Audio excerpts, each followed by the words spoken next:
In the unfolding of the biblical account, we encounter reports of striking events, some of which challenge our understanding and sensitivity. Today on Piece Drawn, we will dive into the story recorded in the book of Judges, chapter 19, a passage that, due to its dark and disturbing nature, may be considered shocking for some audiences. The passage tells of a terrible tragedy, a sequence of events involving violence, depravity, and horror. Let me be clear from the start. This account is not for the faint of heart and is definitely not suitable for children or sensitive viewers. Yet it is important to understand that these stories are an integral part of the biblical record, serving as powerful reminders of turbulent times and of the sinful nature of humanity. Therefore, let us delve into this somber passage, but also approach it with sensitivity and discernment, recognizing its value within the broader context of the divine message. This narrative, found in chapters 19 and 20 of the book of Judges, is known by many but often underestimated in its complexity. In these chapters, we find a story that can be unsettling and challenging, but from which valuable lessons can be drawn. The account begins in the days when Israel had no king. A Levite residing in a remote region of Ephraim takes a woman from Bethlehem in Judah as his concubine. This Levite, representing the north of Israel, takes this woman who lives in the south in Bethlehem. Over time, she proves unfaithful and returns to her father's house in Bethlehem, where she stays for about 4 months. The Levite, determined to bring his wife back, travels from the northern mountains of Ephraim down to Bethlehem. Upon his arrival, the woman's father shows great hospitality, insisting that the Levite remain another night. After some hesitation, the Levite agreed to stay one more night. This situation repeated itself for several days until finally the man said, "With all respect, I thank you for your hospitality, but I must leave. I need to return home." So he finally departed with his concubine, traveling from Bethlehem in the south of Israel back toward Ephraim in the north. They were near Debir when the master said, "Please let us not spend the night here. We must not go toward a foreign land where there are no Israelites. Let us continue on to Jebus." Then the servant suggested, "Let us try to reach one of these places and spend the night in Gibeah or Ramah." They continued on their journey, and the sun was setting as they approached Gibeah in Benjamin. So they headed there, but to their surprise, no one was willing to receive them into their home.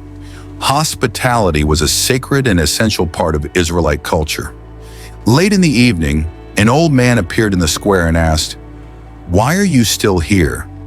Has no one taken you into their house?" They replied, "No, no one has welcomed us." Then the old man said, "You know what? You may stay with me tonight." The Levite responded, "Very well. I must let you know that we require nothing from you. We have enough food for our donkeys, for me, and for my concubine. All we need is a place to rest our heads. If you give me even a pillow, that will be enough." The old man said, "No problem. You can stay with me. We will be fine." And so the Levite, his servant, and his concubine spent the night at the old man's house in Gibeah. But then this happened. While they were enjoying themselves, suddenly wicked men of the city surrounded the house and began pounding on the door. They shouted to the old man, the master of the house, "Bring out the man who came into your house so that we may have relations with him." This is where the story takes a horrific turn. Corrupt men lived in Gibeah, and they cried out, "Hey, we know you have a guest in your home. Bring him out so all of us can sleep with him." Now notice what happens next.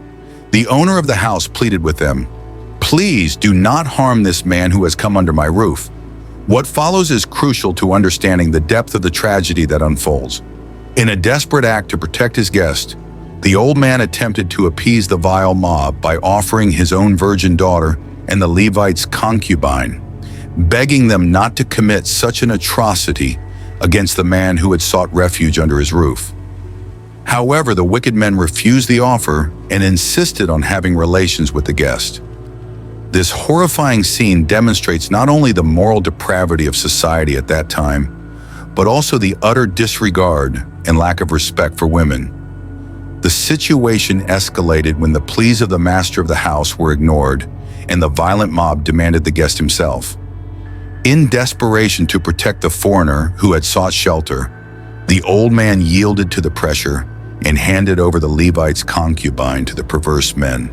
This decision, though made with the intention of protecting the guest, resulted in a terrible tragedy for the concubine, who was assaulted and abused throughout the entire night. The cruelty and inhumanity of the men of the city were exposed in the most shocking way, revealing the deep corruption, chaos, and lack of morality that prevailed in that era. The absence of empathy and compassion toward the concubine is terrifying, and the inability of local leaders or authorities to intervene and protect the vulnerable is equally disturbing. Though ancient, this story continues to resonate as a somber reminder of the devastating consequences of moral decay and the absence of justice in society. It forces us to reflect on the value of human dignity, the importance of defending the vulnerable, and the urgent need to uphold justice and compassion in our interactions. By analyzing the events described here on Peace Drawn, we are confronted with the pressing call to promote values such as respect, empathy, and fairness in our own time. We must learn from the mistakes of the past and strive to build a world where all people are treated with dignity and where violence and injustice are eradicated. May this story serve as a powerful reminder of our collective responsibility to create an environment of safety, respect, and equality for all. The outcome is truly distressing and shocking. The entire situation could have been avoided if only there had been more compassion and respect for others. Sadly, the devastating consequences of these selfish and cruel actions are profoundly disturbing. It stands as a grim reminder of how terrible the absence of empathy and morality can be in any society. This story compels us to reflect on the importance of acting with kindness, compassion, and mutual respect, even in the most difficult situations. We must learn from these tragic events and strive to create a world where everyone is treated with dignity and justice. And now, my friend, this is why I say this video may not be suitable for minors and may even evoke painful memories for some viewers. For I would ask you to imagine, here is a group of vile men taking turns to have intimate relations with this woman, abusing her all through the night until dawn. By morning, they finally released her, and that is what happened to this terrified young woman. As the day broke, she staggered back and collapsed at the entrance of the house where her master was. Imagine her condition, so exhausted, so broken, so abused throughout the night by these men, that she barely had the strength to return. She simply collapsed on the doorstep and lay there. Now notice what happens next. It says here that when her master rose in the morning, he opened the doors of the house and stepped out to continue on his journey. There was the woman, his concubine, collapsed near the doorway of the house, with her hands on the threshold. "Get up," he said to her. "Let's go." But there was no response. The woman had been so brutally abused that she was dead. It then says that the man placed her on his donkey and set out for home. But what happens next is deeply sad and horrifying. When he reached his house, he took a knife, grasped his concubine, and cut her into 12 pieces, limb by limb, and then sent her throughout the territory of Israel. Everyone who saw it said, "Nothing like this has ever happened or been seen since the day the Israelites came up out of Egypt until now." Consider this, discuss it, and speak of it. This man carried his concubine back to his home, cut her into 12 pieces, no doubt attaching a letter to each piece of her dead body, and sent a different part to each of the 12 tribes of Israel, recounting exactly what had been done by their fellow Israelites, specifically by the tribe of Benjamin. When the other tribes saw and read what had taken place, they said, "Nothing like this has ever happened throughout our history." But there is much more to the story in chapters 20 and 21, so I want you to stay with us. Here on Peace Drawn, we begin to look at some lessons we can learn from this. And the first lesson is this: when there is no accountability in our lives, we have a strong tendency to go astray. Look again at Judges chapter 19 verse 1, which we read earlier, but I will read it again. In those days, there was no king in Israel. You see, when you and I are not accountable, when there is no fear of having to answer for our decisions and actions, we are far more likely to stray. We think we can make decisions in isolation without having to answer to anyone else. That is exactly what was happening in Israel. There was a law, but people were not respecting the law. It was not being enforced, and as a result, they ended up doing things they probably never imagined they would. The lesson I want to emphasize is that we must treat every human being as a bearer of the image of God. Here was this man saying, "It would be wrong for you to do what you wish with this man, but you may do as you please with my daughter and his concubine." His mindset was that the life and virtue of the man were worth more than his own daughter or the concubine. We must be clear. This distortion of values is dangerous. And this is why indulging in inappropriate sites and content corrupts the mind. You know what I mean? I want you to see every girl you are looking at as if she were your daughter. Imagine if someone were looking at your daughter in the way you are looking at what's on the screen. Here is the third point I want to highlight in this video. The further you and I drift from God, the more vulnerable we become to doing things we never imagined we would. When you look at the book of Judges as a whole, you see a nation slowly drifting away from God. What happens in chapters 19 through 21 is the culmination of that drift, showing how far the nation as a whole had fallen. You and I are no different. If we do not maintain a close connection with God, if we turn away from Him, we too can find ourselves doing things that 10 years earlier we would have sworn we would never do. There's no way I would get divorced. No way I would have an affair. No way I would lose my job because I was caught watching something online. No way I would start using drugs or fall into other sins. But the further you move away from God, the more vulnerable you become to exactly these things. And sadly, the story does not end in chapter 19. I wish it did.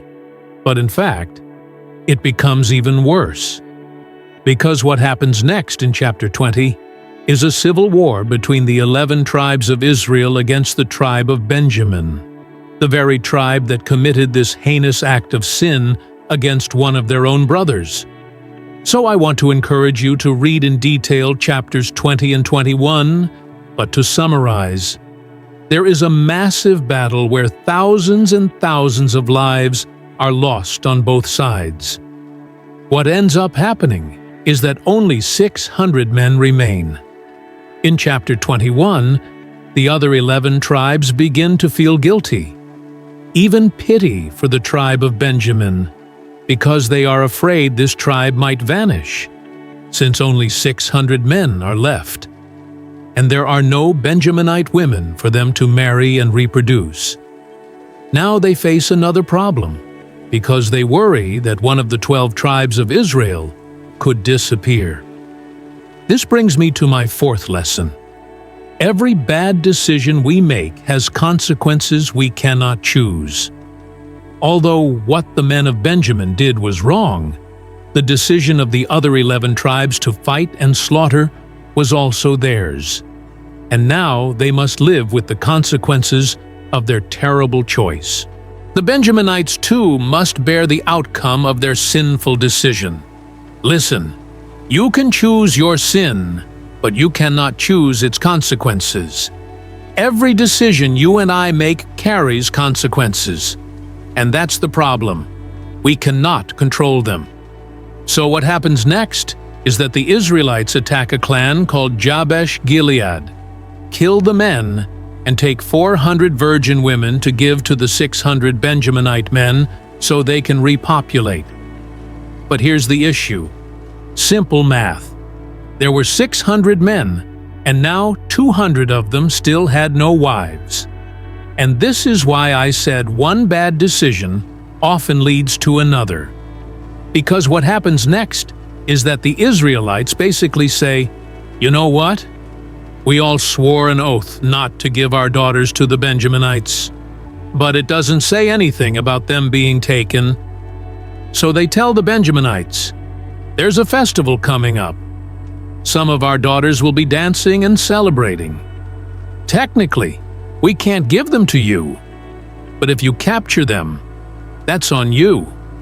That way, we won't be breaking our oath." So the 200 Benjaminite men go, seize the dancing women at the festival, and take them back as their wives. Now, friends, I know this is a crazy story, and I tried to summarize it quickly, but here's the point.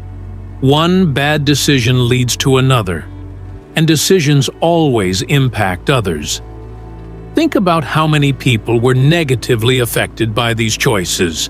The Benjaminites, Jabesh Gilead, the abducted women, their families, all suffered. Here is the fifth and final lesson. God's grace is still present, even in the midst of destructive choices. Notice how the book of Judges ends. It says the Benjaminites rebuilt, repopulated, and lived again in their inheritance. Yet the closing verse sums it all up. In those days there was no king in Israel. Everyone did what was right in his own eyes. My friend, although God showed mercy and allowed the tribe of Benjamin to survive, their decisions carried consequences. Reflecting on this story in Peace Drawn, we see the devastating results of human choices when we turn away from God's principles.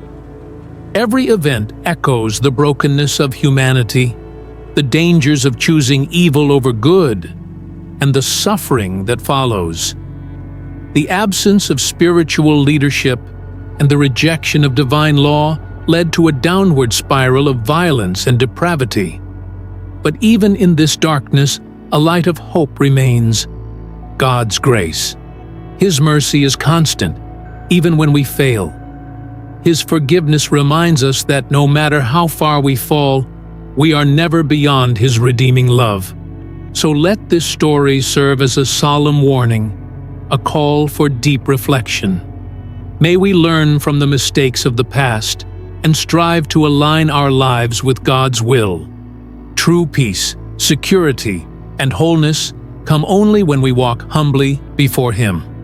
If you take nothing else from this video, remember this: every decision has consequences, often greater than we can imagine, and never within our control.